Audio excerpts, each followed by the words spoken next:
sunglasses back on. I actually met Corey Hart, by the way, who sings this song. Really? Oh, yes. All right, welcome back, folks. This is the Stockwell Eldridge Show every Sunday, 10 a.m. here on AM 1280 The Patriot. My voice is a little hoarse. I was at the Twins game last night. They lost to Seattle, and I was yelling a little bit and got a little excited, so I apologize. I have a little bit of a hoarse voice today. But I hope you guys are having a great time out there, enjoying your summer and enjoying your Sunday. This will air on Sunday, so hopefully you have or you're watching it on YouTube. Always feel free to check out the YouTube videos or the Facebook post. We have all of Don's information on there, Stephanie's information we'll have on there, our information on there. So if you have any questions real estate related, we'd be happy to help. Quick story. Can I tell a story, everybody? We love to hear it. Yes. It's story time with Jason Stockwell. Yes. Here's a quick story, and I don't know if I tell stories well or not, but I think you do.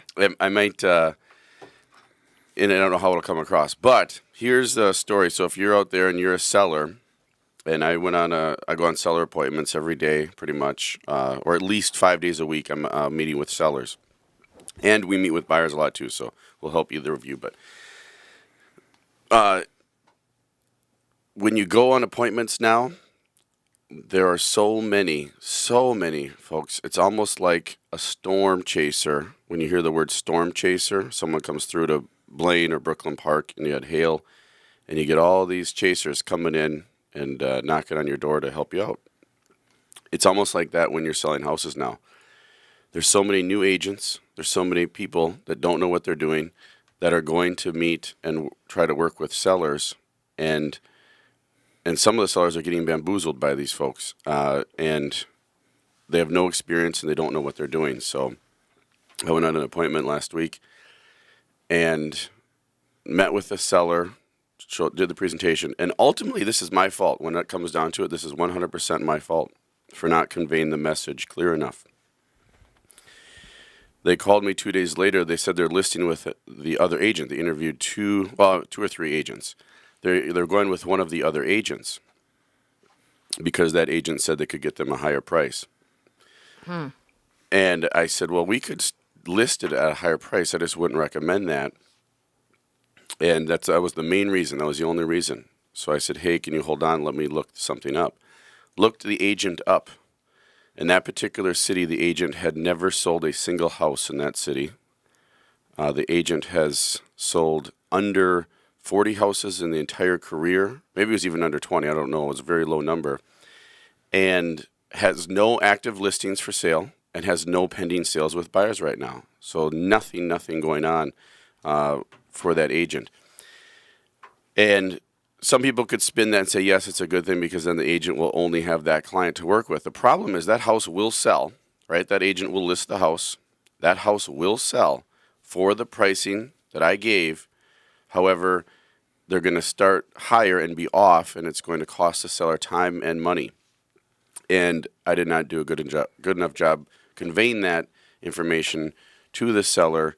So don't always look at the numbers as far as what the agent says for price, because it ain't going to happen. They're not going to get that price. So you feel like they're going to list it at the price, but then eventually it'll sell, but it'll sell will come in lower. low, or they'll get a lower offer and they'll have to take it. So essentially, the agent bought the listing. And I love being Because proven he wrong. overpriced Like it. I'll tell people all the time, I love being proven wrong. So, and the weird things happen. Buyers come out and they pay overpriced sometimes and things like that. But I don't see that happening as we approach later in the season, later in the year here. You know, we go through that too, and that's where I think we talk about all the time is working with an expert. I mean, we see it in the lending world all the time. I won't say the company name, but they promote that they do rocket mortgages, push a button and you can get pre-approved, and it is not that easy. You cannot just push the button on your phone and get a pre-approval letter.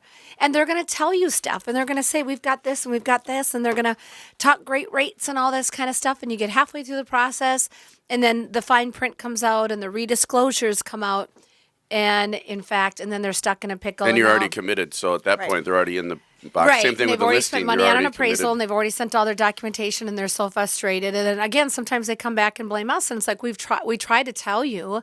And again, we are an open book. I mean, we're Wells Fargo. Okay, we're very compliant. We do everything to the letter of the law. We don't do any bait and switch things, or we wouldn't be working there. Right. Yeah. And so.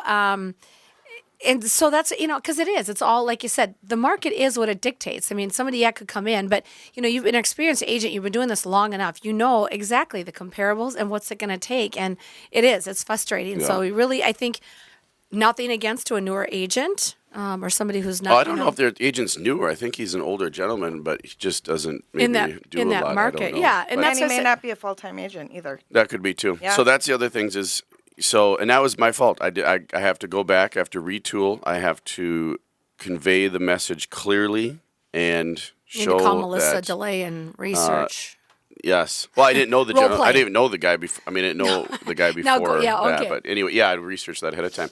The other thing is too, as we get later in the season, I'm getting sellers that are saying, "Hey, why aren't we getting as many showings? What's going on?" This happens every year, folks. 2014, 2015, 2016. Middle of the year, you get into the summer. Everybody goes. There's vacations. There's all kinds of things going on.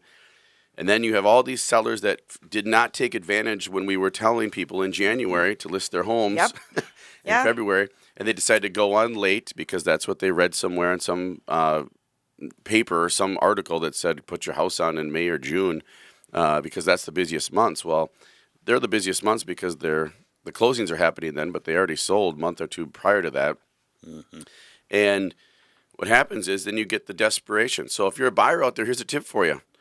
Wait till after July 4th. Wait till the end of August.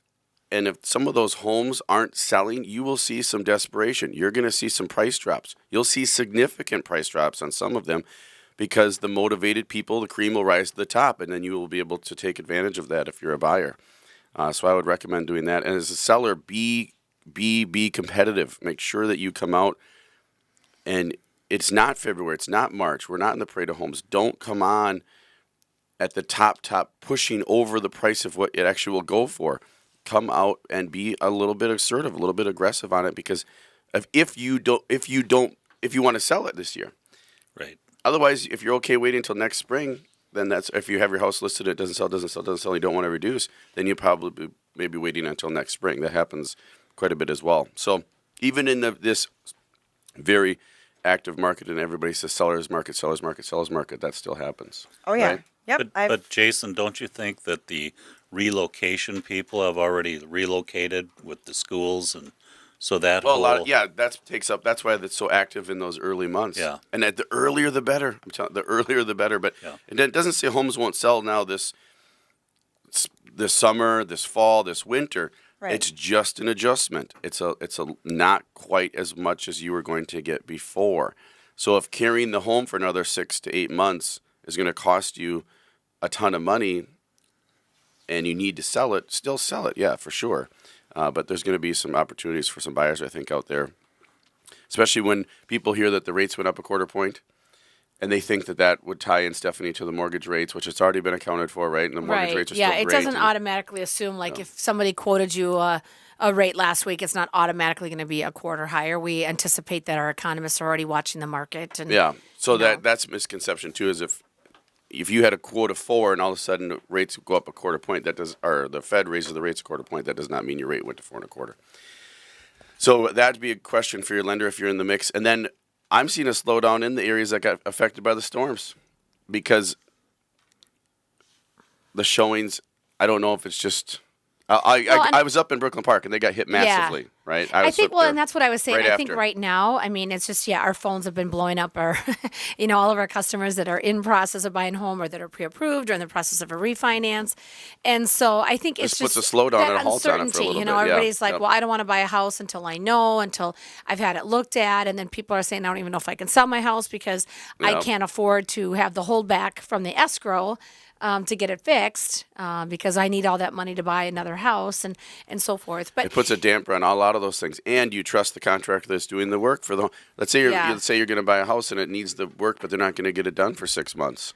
Well, and the You thing know, is, call your lender or call me 612-940-7335. We've already got all kinds of systems in place, especially if you're purchasing a home. We've talked to our underwriting teams. Typically, any lender will, if it's 2% or less, we will not require an escrow. So otherwise, we can hold that money back in escrow.